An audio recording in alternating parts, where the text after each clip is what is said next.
Di sana di Rasul Paulus mengungkapkan apa yang Allah di dalam Yesus Kristus anugerahkan kepada persekutuan orang percaya, kepada gereja. Bahwa dia yang memberikan rasul, nabi, pemberita Injil, gembala, pengajar, dan seterusnya. Nah, semua itu dianugerahkan, diperlengkapi oleh Allah kepada kita, sehingga kita bukan lagi anak-anak yang diombang-ambingkan oleh rupa-rupa angin pengajaran, oleh permainan palsu manusia dalam kelicikan mereka yang menyesatkan itu. Nah, jadi pada zaman itu jemaat yang mula-mula yang ada di berbagai kota termasuk di Efesus itu berhadapan dengan adanya rupa-rupa angin pengajaran. Semuanya pakai nama Yesus.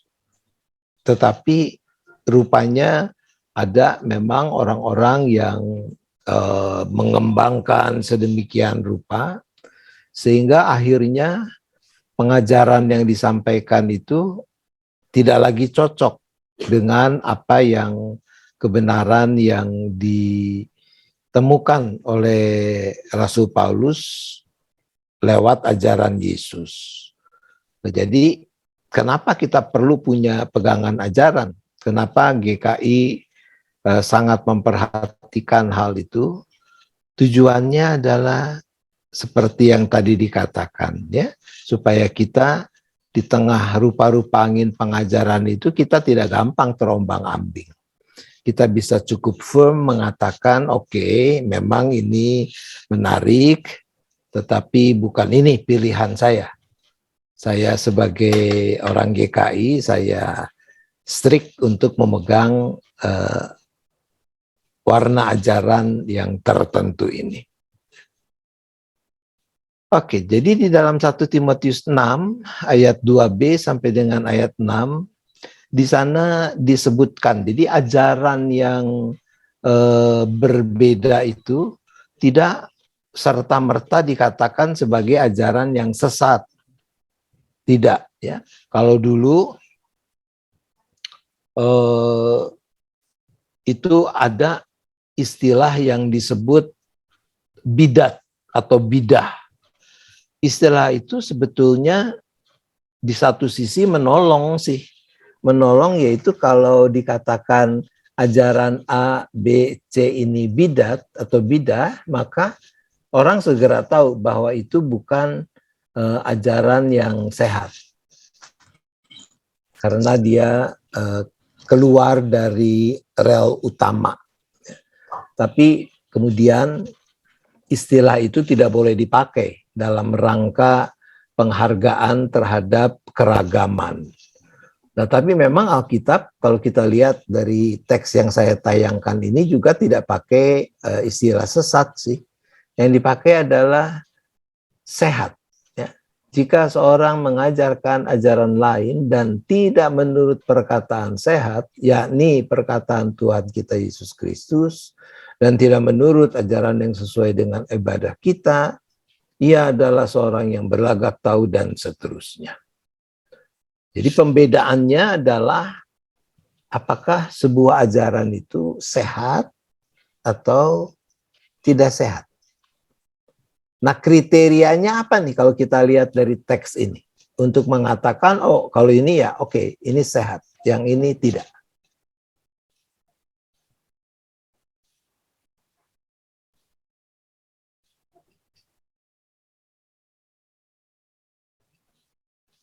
Nah, ini kayaknya mau komen. Ya, kalau bicara sehat berarti kan kalau obat, yang satu obat benar untuk menyehatkan, yang satu racun, Mbak. Kriterianya terus apa gitu ya untuk mengatakan oke, kalau yang ini sehat nih, yang ini kurang sehat atau bahkan tidak sehat gitu. Kata-katanya atau ya kata-kata yang tidak memberkati atau tidak membangun, ya seperti itu. Oke, jadi kalau kita baca di teks ini, di sana dikatakan yakni perkataan Tuhan kita Yesus Kristus. Jadi sebuah ajaran akan dikatakan sehat kalau dia bersesuaian dengan perkataan Tuhan Yesus Kristus. Dan tentu sebaliknya, bahwa kita tidak akan mengatakan satu ajaran itu sehat kalau dia tidak cocok, tidak kompatibel, tidak sesuai dengan perkataan Tuhan Yesus Kristus. Nah, menarik kata sehat yang dipakai di sini itu dalam bahasa aslinya hugionos, itu berhubungan erat dengan kata higienis yang kita kenal dalam kosakata bahasa Indonesia. Ya. Jadi kalau higienis itu apa ya?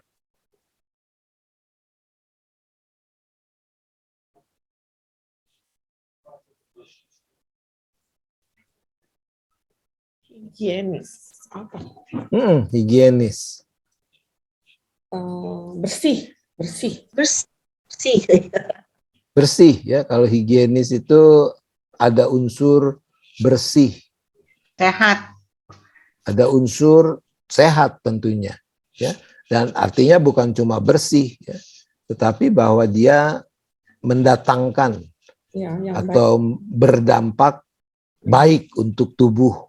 Oleh karena itu dikatakan higienis tadi. Nah, perkataan sehat yang dimaksudkan di sini itu memakai istilah yang sama, ya akarnya sama dengan apa yang kita kenal dengan higienis pada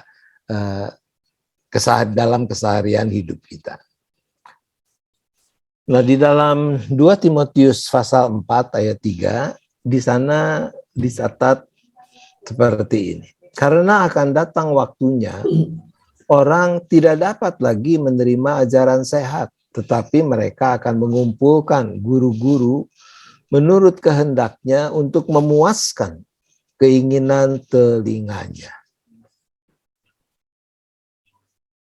Nah, kalau menurut kita nih, zaman sekarang apa memang masih ada orang yang tidak dapat lagi menerima ajaran sehat, tapi malah lebih suka mengumpulkan yang disebut guru-guru menurut keinginan, kehendaknya untuk memuaskan keinginan telinganya sendiri. Ini masih terjadikah? Masih. Masih ya, di saya. Di sana sini masih terjadi. Saya pernah mengatakan ada orang yang hobinya itu ke gereja. Minggu ke gereja A, Senin ke gereja B, Selasa ke gereja C, dan seterusnya. Suka muncul pertanyaan, sebenarnya apa sih yang dia cari? Dia mencari ajaran sehat, kebenaran firman Tuhan, atau dia cari apa yang cocok dengan maunya. Jangan-jangan yang kedua itu yang terjadi. Nah, kalau bicara soal makanan, kita tahu ada istilah juga healthy food dan ada junk food, ya. Jadi kalau kita membandingkan junk food dengan healthy food, kalau dari segi penampakan, mana yang lebih menarik? Yang healthy apa yang junk? Junk. Yang junk, ya. Yang junk itu jauh lebih menarik kan.